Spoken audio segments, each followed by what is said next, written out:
afternoon. Hi. It would appear I'm live, or rather, I hope I'm live on a couple of channels. The Agents Here to Help channel. This is one of many installments set up by a group of agents that seek to help consumers and agents alike, really, at what is a very, very challenging time.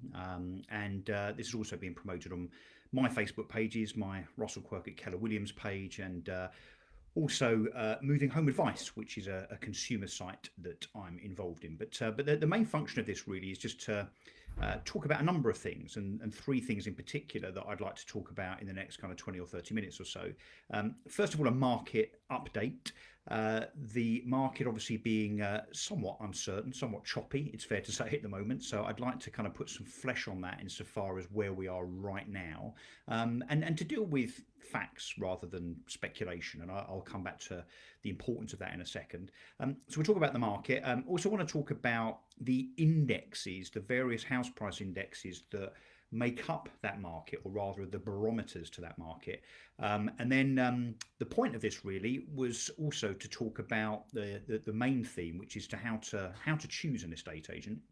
More so probably how not to choose an estate agent. So I'd like to talk about that in the kind of third segment, and obviously to take any questions. So if there are any questions, as this is now live, albeit that obviously far more people watch these videos back rather than just when they're live. We've had now, I think it's fair to say, tens of thousands of views on this particular channel, the Agents Here to Help channel, insofar as people watching these videos back at a later time. So, right, let's kick off. So, what's the market doing? Okay, well, look, the market in the first 3 months of this year, the property market was very, very strong indeed. We'd had, of course, 2 or 3 years of uncertainty insofar as Brexit, lots of people sitting on the fence, lots of people concerned about what the property market might do as a consequence of Brexit, and the different flavours of Brexit, I guess it's fair to say, in terms of no-deal Brexits and so on. But without kind of labouring that too much, and the reason I mention that is because there was significant pent-up demand coming into 2020.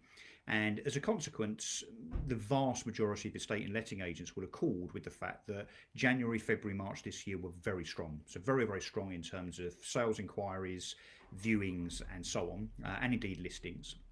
And of course, that was somewhat curtailed around the end of March the 23rd, when we locked down. And of course, the property market then was literally put into a cryogenic freezer, it's fair to say, without really there being any viewings, any valuation appointments, any listings, or indeed really many moves insofar as completions, or so I thought. And I'll come back to that insofar as some data that's been released literally today that's rather surprising in terms of the volume of properties that have actually completed in the last month or so, despite the fact that we're in lockdown. So look, lots of pundits, lots of experts, particularly buying agents, the likes of Henry Pryor and other grand and clever people, have quite delighted, I think, over the last few weeks in trying to compare this to the 1930s, this particular crisis, or to 2008-9. I've been much more bullish, it's fair to say, in that I think the fundamentals of the property market are strong. The strength of the market was good, as I've said, going into the corona crisis. But also, look, fundamentally, we are an aspirational home owning nation. Money's cheap. And I think really as a consequence of what I'd call the fundamentals to the market, which are access to money, i.e. mortgage monies, the cost of that money, sentiment around how people feel about the world around them, the economy and the property market, and unemployment, those factors, maybe with the exception of sentiment, are pretty positive. There is definitely money available. In fact, this week and last week, a whole bunch of mortgage lenders have not only re-promoted their products, but a number of them have reduced their rates, so their mortgage rates, and a number of them have introduced or reintroduced higher loan-to-value mortgage products. So a 75% loan-to-value buy-to-let product is now not unusual, and believe it or not, against popular opinion, there are an array of 95% loan-to-value first-time buyer products. So there's definitely an availability of money. Money, of course, is cheap. You can now fix a mortgage under 2% for 3 or even 5 years.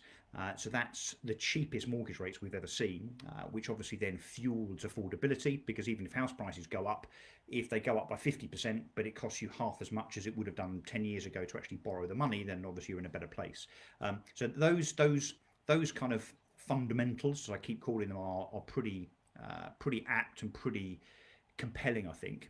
And then we have unemployment, and again, lots of people have talked about the fact that unemployment is probably going to rise by a gazillion percent as a consequence of COVID. And actually, it looks to me, and the data would rather back it up, that the unemployment situation, certainly as yet, has not spiked. In fact, this week we saw numbers from the Office of National Statistics that show that the percentage of unemployed people has actually reduced. So previously, I don't know if you can see this, unemployment was at 4%. Literally this week, in the last 3 or 4 days, we've seen that unemployment, the rate of unemployment, has actually dropped to 3.9%. The big number that the media, and this will bring me on to sentiment very nicely, the big number that the media are focused on is this big red number here, 856,500, which is the amount of claimants that have increased in the last period, quarter on quarter. And those claimants have been really peddled by BBC, Sky News and so on as being additional people that are unemployed. But actually, it's not. When you read the Office of National Statistics bulletin, they make it clear that actually claimants include people claiming universal credit that are employed, not necessarily unemployed. So we have not seen nearly 1 million extra people unemployed over the last few weeks. Actually, we've created an extra 211,000 jobs quarter on quarter. So the reason I say this, and this isn't designed or doesn't certainly seek to be some kind of economics lesson, because I'm definitely not an economist, I'm definitely not that clever. But the unemployment rate, the amount of people in work, the security of jobs is very, very important indeed, both to the ability for someone to get a mortgage and buy a home, but also their mood, their sentiment. And it looks like the furlough scheme, which I think has supported about 8 million people across the UK so far, it looks like it's working. Now I concede, of course, that in 3 weeks, 4 weeks, 2 months, 3 months time, we may well see people lose their jobs. Unfortunate and sad as that is, when we progress, and when perhaps the furlough scheme is less supportive in the future in terms of employer contribution and so on. But anyway, look, back to the fundamentals. Money is available, money is cheap, unemployment has not yet been hit. And the other very interesting aspect that relates to the property market right now is that in crises gone by, we've seen a huge spike in the amount of deals that fell through insofar as deals that had been done going into a crisis. So I remember vividly 2007, 2008, and also in various forms as different negative news was announced insofar as Brexit, that at various times lots and lots of existing deals would fall through. Buyers would pull out, sellers would pull out and so on. And actually all of the data, so whether it's Rightmove, Zoopla, 20EA, and in particular My Home Move, the data over the last 3 or 4 weeks since I last did a live for Agents Here to Help, the data shows that on average, less than 10% of existing deals have fallen through. So that is a very important metric, very, very key, I think, insofar as the mood of property buyers. In fact, Rightmove have very recently done a survey that showed that about 90% of people that were transacting as we went into the lockdown are content to continue with that purchase or that sale. So very, very, very important indeed. And then look back to sentiment, which I've mentioned a couple of times. Sentiment is very, very hard to control. Sentiment generally, I think, is controlled by media, rightly or wrongly. And look, I say this as a guy that makes his living out of PR as well as property and estate agency. It is almost irresistible for the mainstream media to talk about doom and gloom and to take negatives and to exaggerate them and sensationalize those negatives. And we've seen it recently in terms of how the numbers are reported. We've seen it with the questions that come from the members of the media at the number 10 press conferences every day in terms of the gotcha type of approach. Editors, journalists, they're frankly looking to make a name for themselves. They're looking to write things with big punchy headlines that get people clicking and reading and looking, and that's kind of understandable, but it's also often very exaggerated.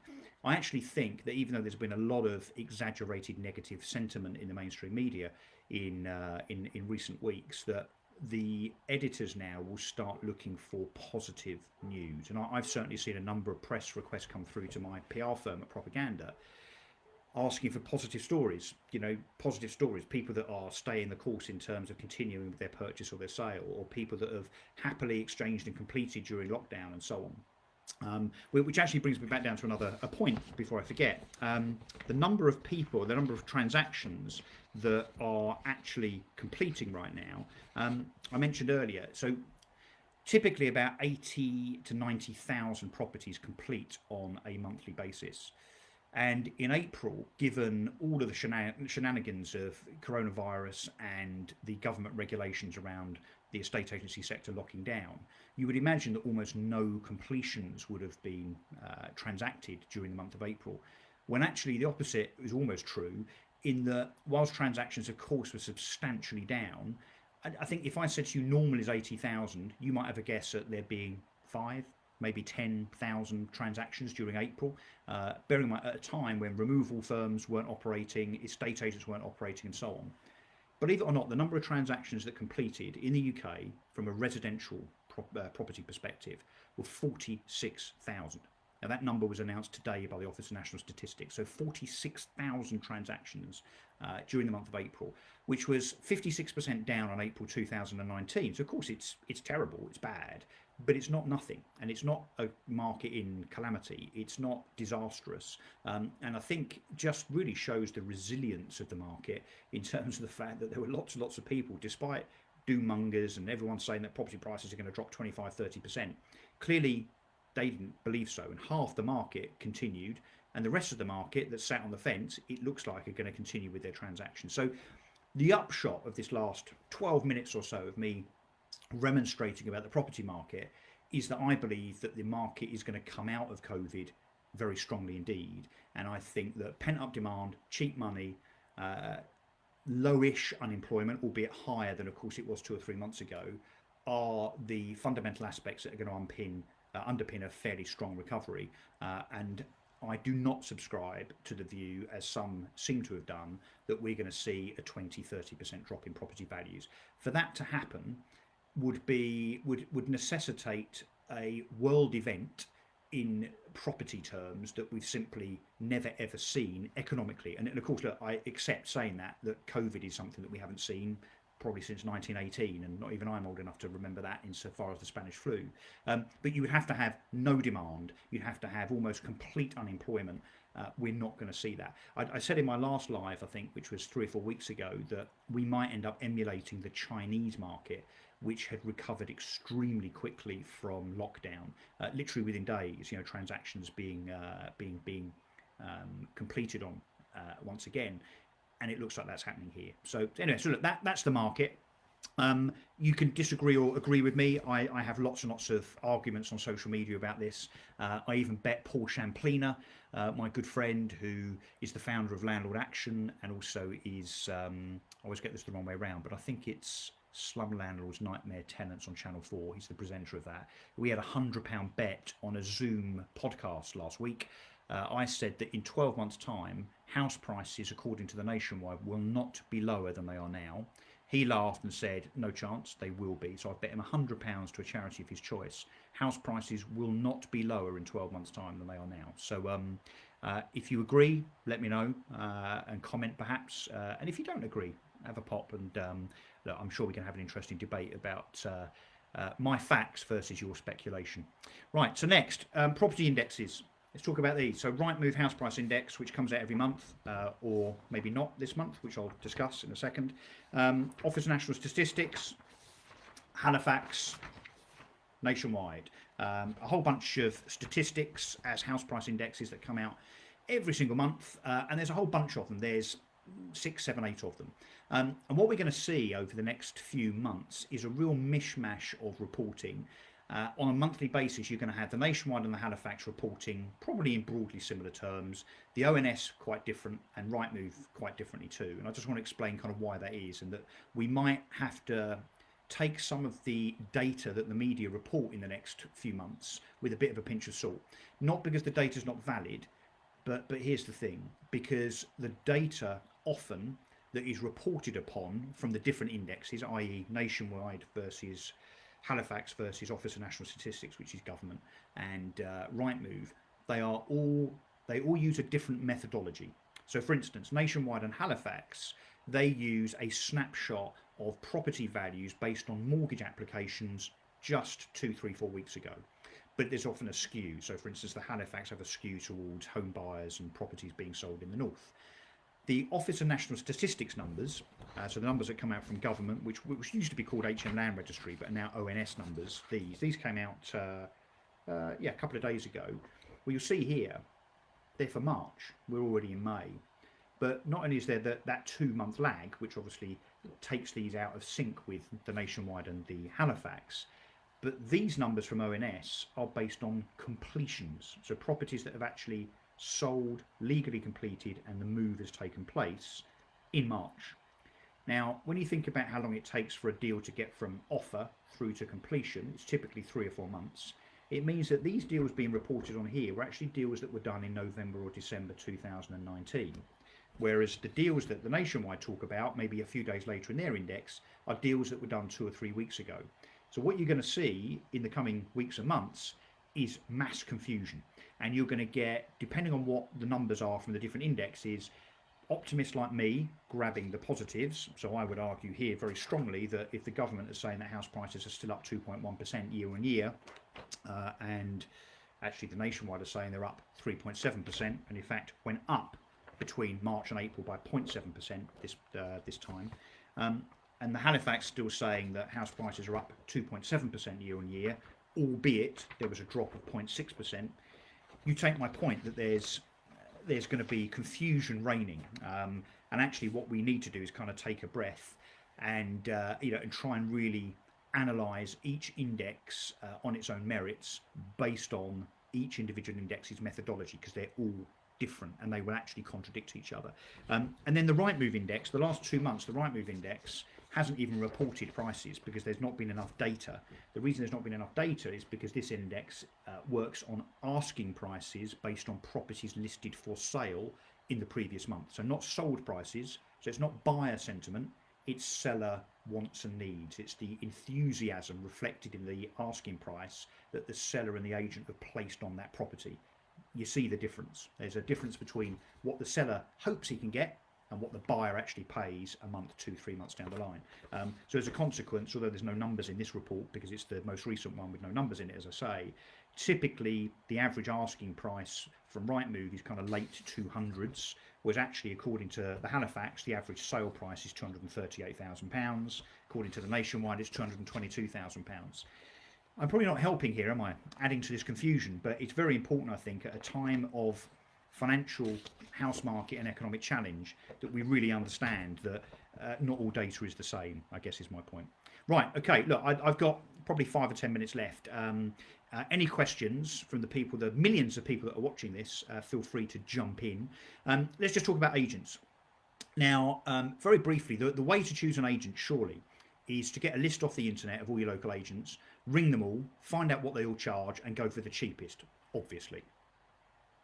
No, of course it isn't, but that is what most people do. Now, look, I'll qualify this. I come from a position as a guy that founded one of the first online estate agents on the basis of me trying to see if I could commoditize the estate agency sector.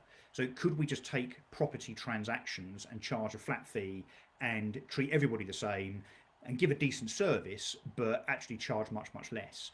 And I've kind of come through that and out the other side, in fairness. And obviously I'm now part of the Keller business, which charges a value for money fee that is based on a percentage on contingency on completion at the end of the process, just like I used to when I was a traditional agent up until I did eMove. It's very tempting to look at all agents as being the same. But my analogy in terms of just ringing lots and lots of agents and just getting the best price and then choosing an agent on that basis, is, when you think about it, pretty counterintuitive. It's a bit like ringing a travel agent and saying, hello, travel agent, I'd like to go on holiday, please. And they say, where do you want to go? And you say, I don't care. Where do you want to go? I don't care. I just want the cheapest holiday. So I want the cheapest holiday. I don't care where I go. Don't care when I go. Almost don't care about anything. I don't care who I go with. I don't care how I get there. Just want the cheapest holiday. Well, on that basis, guess what holiday you're going to get? You're going to get a B&B in Jaywick, probably. Probably not going to be the best holiday you've ever had. It's like treating all restaurants the same. Uh, Try taking your wife to McDonald's for your 10th anniversary dinner. See what happens. Guess what? You're probably not going to get to your 11th anniversary. So, on that basis, do not treat all estate agents the same. They are not the same. Um, the other thing that many will do, insofar as how they will choose an agent, is to, after they've selected their shortlist of agents based on fee, so they've got all the cheapest ones round, they'll then ask those agents to provide a valuation. And herein comes what I call the valuation trick. And I hesitated there because I don't want to cast aspersions about some in the industry, but I'm going to tell it how it is. Some estate agents overvalue properties on purpose. And the reason they do it is because they want to hoodwink you and flatter you into instructing them over and above their competitors. If your house is worth 550,000 and agent A says it's 550,000 and agent B says I can get you 600,000, they know that you're going to be tempted to go with that second agent. But here's a stat: 60%, 60% of all property listings sell through the second agent that was instructed subsequently, not the first agent. Why is that? Because there is such a propensity in the UK for agents that perhaps are slightly less than straightforward and honest, hoodwinking sellers into listing with them on the basis of a false and inflated and exaggerated valuation. So my tip, because hopefully you want to get something out of this rather than me just talking at you for 25-30 minutes, is to not necessarily go for the highest valuation. You might take three valuations and average them. So if one is 550, one's 575, one's 600, that's an average of 575. So that is what you might plump for in terms of the price. But do not automatically believe that the highest valuation represents the best agent, because that's, again, completely counterintuitive. They're not making you an offer. They are basically just telling you what they think the market can stand insofar as the property that you will, the price for your property that you'll ultimately achieve. So the second tip I would advocate is that, I still value properties here and there, and I'm amazed when I ask a seller, a potential seller, a consumer, how the agent before me justified a 50,000 or £100,000 higher price. Well, how do they evidence that? What did they show you in terms of data, comps, HM land registry numbers, price per square foot comparables, properties that are on Rightmove that have been sat there unsold for months, properties that have been taken off Rightmove because they were overpriced. You have to consider all of those things, and if you can't show the seller evidence that what you're saying is true and accurate, then it's pretty clear that if that agent that has given you the highest valuation has also not come up with those comparables, that evidence, then basically what they've done is to try to hoodwink you. And then that leads to the next thing, which is the sole agency trick, which is that if you have overvalued as an agent a property, but you can persuade that person to sign up on a 16-week sole agency agreement, which some agents still do. Some are 12, some are 8, so they're not all 16, but many agents sign their clients up on a 16-week sole agency agreement. That means that even if they've fibbed to you, even if the price is too high, and 2 months down the line you're miffed because the house hasn't sold, you've had no viewings, you're frustrated, you've lost the house that you wanted to buy in the first place, potentially, there's nothing you can do about it. You can't go to another agent.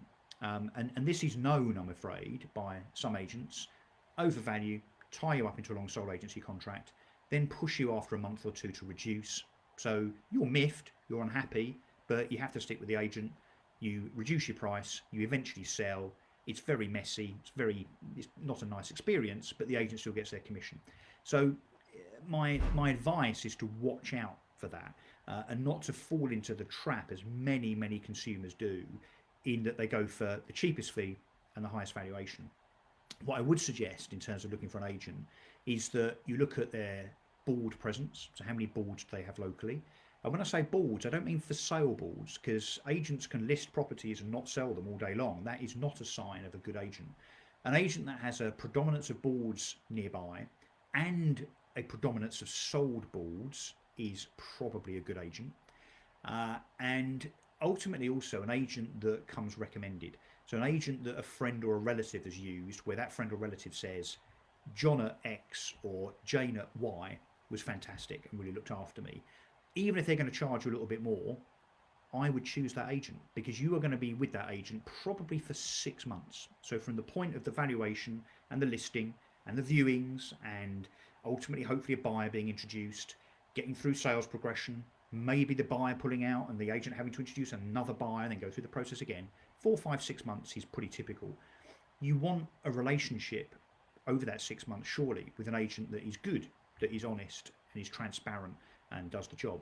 And finally, I think the most important thing now, apart from obviously an agent that can kind of prove that they can do the job, although some would argue that most agents are similar in terms of where they advertise, but the way that an agent deals with a consumer, as in speed of response, courtesy, and particularly accessibility in terms of that agent being around, I think is the new big thing that agents need to respond to and that clients should be looking for. And what I mean by that is an agent that is not 9 to 5, an agent that does not close at 12 o'clock on a Saturday and never opens on a Sunday, an agent that might get an email on a Friday at 7 o'clock and doesn't reply to it until Monday afternoon. That is the 90s. That's not what consumers expect from their pizza delivery or from their Sky subscription or from Amazon, whereby they've ordered something and expect that thing to turn up very, very quickly indeed. So why expect a 1990s service from estate agents these days?